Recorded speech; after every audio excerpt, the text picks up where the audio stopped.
Invest Madhya Pradesh business forum के आज के इस कार्यक्रम में हमारे बीच अपना विषय विस्तार से रख करके गए माननीय मंत्री यूरोपीय संघ एच.ई. जामुन से इस अवसर पर अभी जिनने अच्छे से बात रखी हमारे भारत के कौंसल जनरल बार्सिलोना माननीय सुंदर मूर्ति जी, निदेशक फॉर्मेट डेल ट्रेवल नेशनल किलियन गार्सिया जी, इस अवसर पर सुश्री क्रिस्टीना निदेशक इंटरनेशनल ट्रेड यूनिट माननीय संजय दुबे जी, माननीय शिवशेखर शुक्ला जी, राघवेंद्र सिंह जी, सुदाम खांडे जी, इलैयाराजा जी, नमस्ते बार्सिलोना।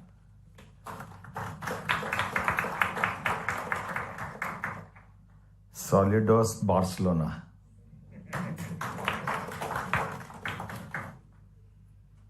मैं यूरोप की आंख बार्सिलोना को भारत की ओर से, भारत के हृदय स्थल मध्य प्रदेश की ओर से आपको नमस्कार करता हूं, आपको प्रणाम करता हूं। मंच पर उपस्थित सभी अतिथिगण, इस सभागार में मौजूद सभी भाइयों और बहनों, आधुनिकता और परंपरा को चमत्कार में कैसे बदला जा सकता है। दुनिया में कहीं सीखना हो तो बार्सिलोना से, स्पेन से सीखा जा सकता है। हमारे लिए ये बार्सिलोना का अपने इस अलग प्रकार के शहर के हिस्ट्री में जिस प्रकार से नवाचारों का शहर, चमत्कारों का शहर और पुरुषार्थी और प्रारब्ध के ऊपर एक तरह से अपनी विजय पताका फहराने वाला शहर ये बार्सिलोना, आपका मैं स्वागत करता हूं, अभिनंदन करता हूं। इस शहर को ऐसा लगता देख करके कि जैसे सपनों का शहर हो। हमारे यहाँ तो माँ सरस्वती की हमारी सबके अवधारणा है कि माँ सरस्वती के माध्यम से कल्पनाशीलता के बाहर जा करके भी उसकी सुंदरता ग्रहण होती है। ऐसा लग रहा है कि सरस्वती माँ ने सीधे बार्सिलोना का आशीर्वाद दे दिया है। वो दृश्य ऊपर से भी दिखाई देता जब मैं यहाँ उतरने वाला था और यहाँ आकर के देख कर भी लगता है जिस प्रकार से शहर की रचना बनी हुई है, जिस प्रकार से बाकी व्यवस्थाओं के साथ यहाँ के लोग अपने अतीत से भी गौरवशाली संबंध रखना चाहते हैं। और मैं माननीय प्रधानमंत्री जी को याद करूँगा जब उनने भारत के संदर्भ में ये बात कही है कि विरासत से विकास की ओर कदम बढ़ाए, तो मुझे लगता है स्पेन उनके दिल में जरूर होगा। इस नाते से उन्होंने ये शुरुआत की होगी। इस माध्यम से भी मैं माननीय प्रधानमंत्री जी के माध्यम से आपके इस गौरवशाली अतीत को नमस्ते करता हूँ। भूमध्य सागर के शहर समीप बसा हुआ यह शहर प्राचीन व्यापार व्यवसाय के माध्यम से अपनी पहचान बनाता है। टूरिज्म, तकनीक, रचनात्मक उद्योगों की ये नगरी बन चुका है। और बार्सिलोना के संबंध में बोलने के लिए तो बहुत कुछ है, लेकिन मेरे पहले सारे वक्ताओं को बोलते बोलते समय की सीमा भी बताई गई थी, तो मैं अपने से भी पालन करना चाहूँगा कि मैं भी आपके इस समय सीमा का पालन करते हुए अपनी बात कहूँ।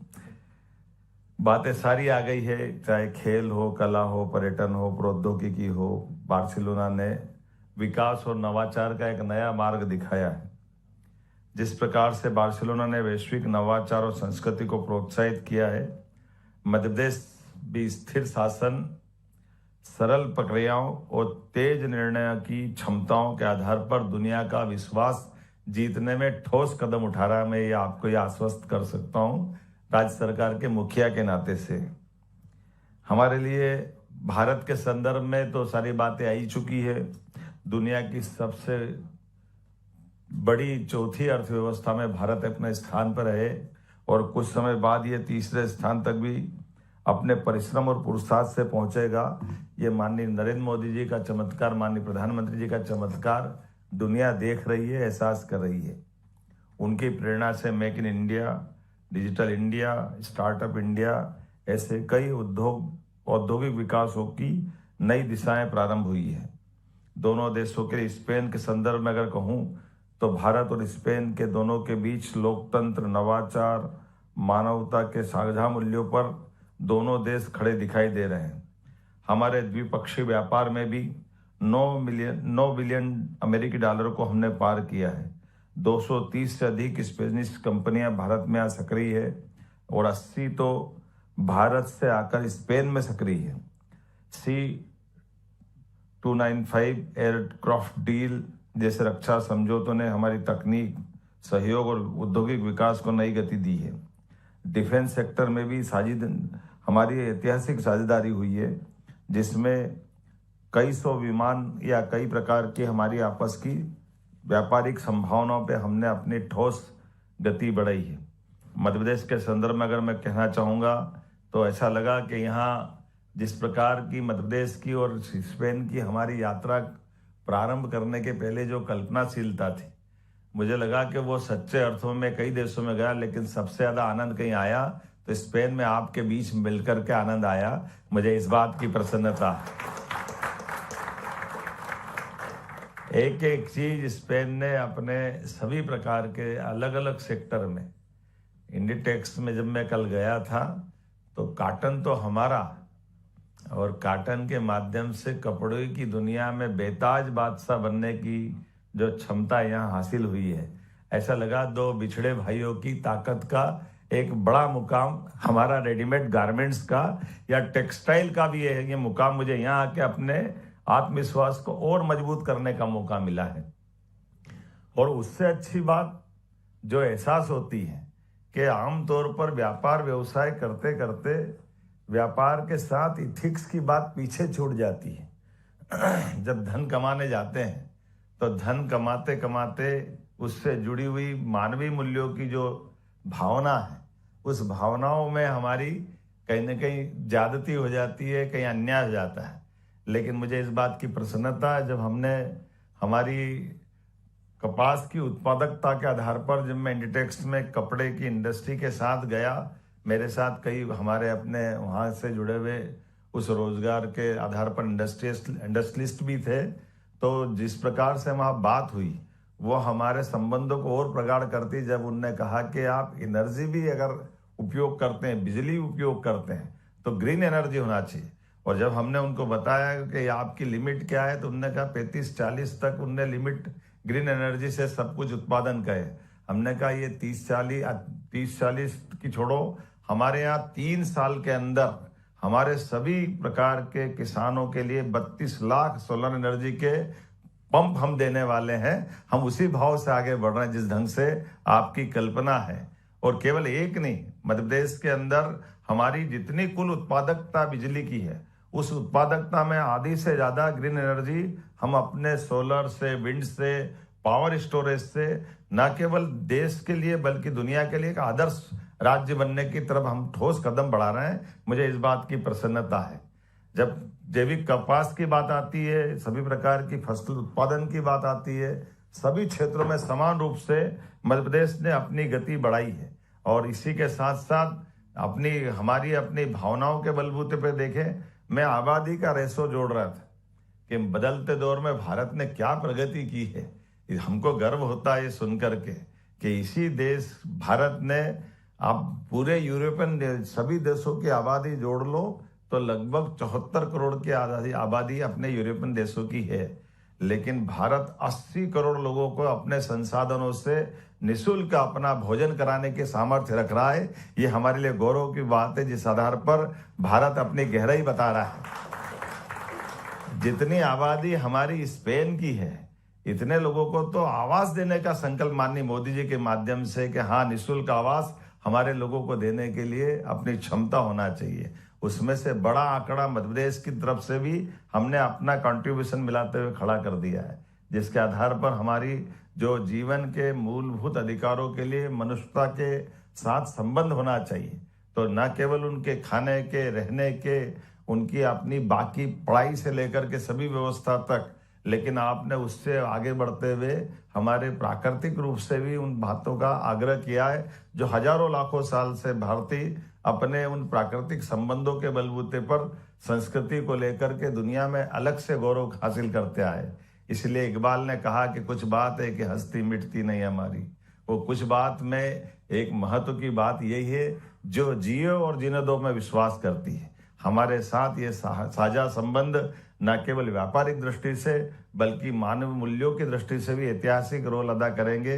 इस नाते से आइए, स्पेन अब उस तरफ बढ़ रहा है जिस तरफ की संभावना हमने वैश्विक नक्शे पे आज के दौर में देखी है कि आज यूरोपियन देशों के लिए अगर सबसे सही राह पे चलने वाला एक साझेदार की बात करेंगे तो हमारा भारत उस दिशा में अपनी भूमिका अदा करने के लिए तैयार है, जिसकी वर्षों से इंतजार था।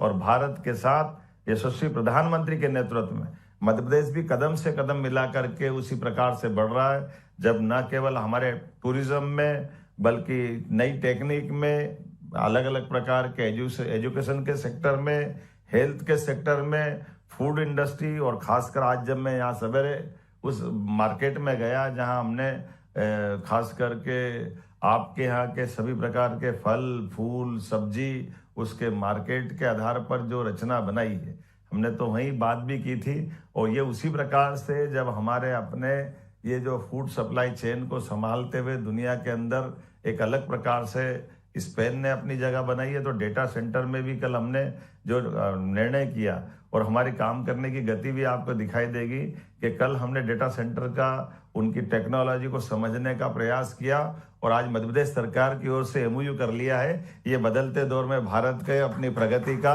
ये प्रमाण भी।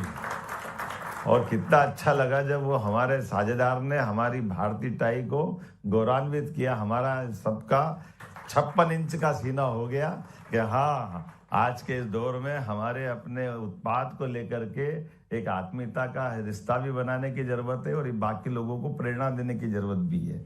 मैं आज के इस अवसर पर बोलने के लिए तो बहुत कुछ बोल सकता हूँ, लेकिन फार्मास्यूटिकल्स और हेल्थ केयर से लगा करके बायोटेक क्लस्टर और कई प्रकार के सेक्टर में हम काम कर रहे हैं। IT और डिजिटल इकोनॉमी की दृष्टि से बात आ ही चुकी है। फिल्म और बाकी चीज़ों पे भी हमने काम किया है। मैं अगले साल 2025 तो जो चल रहा हमारा उद्योग और रोजगार का वर्ष है, आने वाले 2026 के लिए भारत स्पेन सांस्कृतिक सहयोग के लिए हमने ये वर्ष निश्चित किया है, जिसके माध्यम से स्पेन के साहित्यकार, कलाकार, विद्वानों को भारत में आमंत्रित करके हम आपस में इस खास करके स्पेन फिल्म कमीशन के साथ हमने एक MOU किया जिस पे हम ठोस कदम उठाएंगे। मैं खेलों के लिए भी कल लालिना और यहाँ के भी ऐसे कई सारे फुटबॉल के एसोसिएशन से भी बात कर रहा था और हमने कहा कि भविष्य में ओलंपिक में हमारे यहाँ कई प्रकार के अलग अलग क्लबों के साथ विभिन्न खेलों में भी एक दूसरे से साझा रूप से हम आगे बढ़ सकते हैं। बोलने के लिए तो बहुत कुछ है, लेकिन करने के लिए बहुत थोड़ा समय है। मैं मान के चलता हूँ, थोड़ा ज़्यादा मत बोलो, थोड़ा बोलो और ठोस काम करो। इस भाव के नियत करते हुए अपनी बात को समाप्त करता हूँ। पुनः आप सबका अभिनंदन करता हूँ। बहुत बहुत धन्यवाद। भारत माता की जय। स्पेन के बार्सिलोना से बिजनेस फोरम के संवाद कार्यक्रम में मुख्यमंत्री डॉक्टर मोहन यादव को सुन रहे थे आप। आज 18 जुलाई स्पेन यात्रा के तीसरे दिन वो बार्सिलोना में कई अहम कार्यक्रमों में भाग लेते हुए नजर आ रहे हैं और संवाद सुना आपने किस तरीके से मध्य प्रदेश में ज्यादा निवेश लाने की उन्होंने बात कही। सुदाम खांडे जी, इलैयाराजा जी, नमस्ते बार्सिलोना।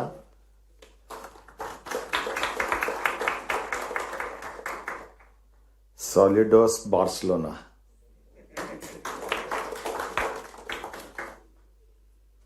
मैं यूरोप की आंख बार्सिलोना को भारत की ओर से, भारत के हृदय स्थल मध्य प्रदेश की ओर से आपको नमस्कार करता हूं, आपको प्रणाम करता हूं।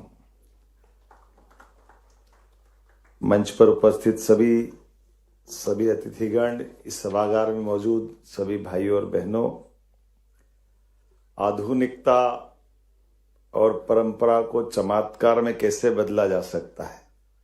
दुनिया में कहीं सीखना हो तो बार्सिलोना से, स्पेन से सीखा जा सकता है। हमारे लिए ये बार्सिलोना का अपने इस अलग प्रकार के शहर के हिस्ट्री में जिस प्रकार से नवाचारों का शहर, चमत्कारों का शहर और पुरुषार्थी और प्रारब्ध के ऊपर एक तरह से अपनी विजय पताका फहराने वाला शहर, ये बार्सिलोना आपका मैं स्वागत करता हूं, अभिनंदन करता हूं।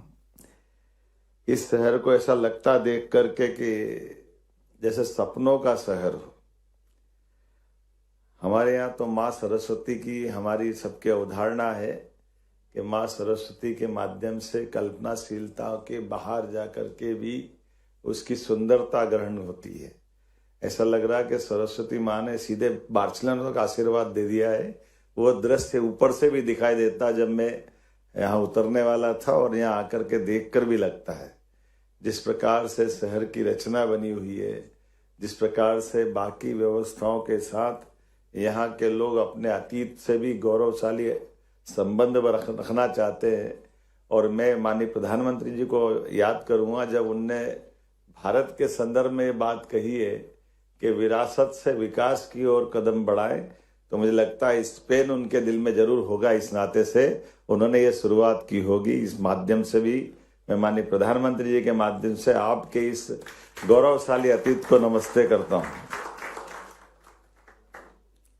भूमध्य सागर के शहर समीप बसा हुआ यह शहर प्राचीन व्यापार व्यवसाय के माध्यम से अपनी पहचान बनाता है।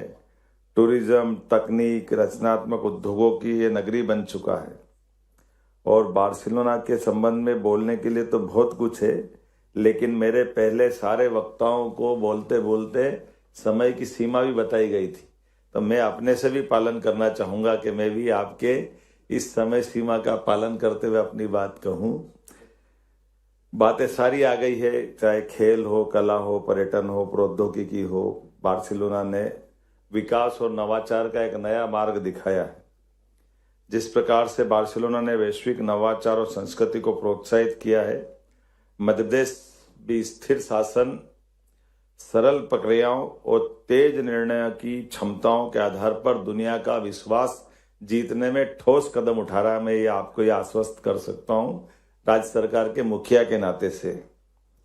हमारे लिए भारत के संदर्भ में तो सारी बातें आई चुकी है।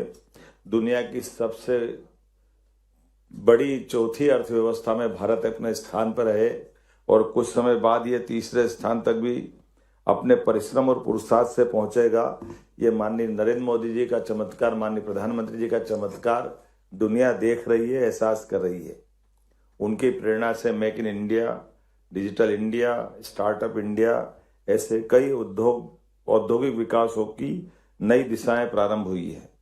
दोनों देशों के स्पेन के संदर्भ में अगर कहूं तो भारत और स्पेन के दोनों के बीच लोकतंत्र, नवाचार, मानवता के साझा मूल्यों पर दोनों देश खड़े दिखाई दे रहे हैं। स्पेन से मुख्यमंत्री को सुन रहे थे आप। उनका यही प्रयास है कैसे ज्यादा से ज्यादा रोजगार का सृजन, ज्यादा से ज्यादा निवेश मध्य प्रदेश में लाया जाए।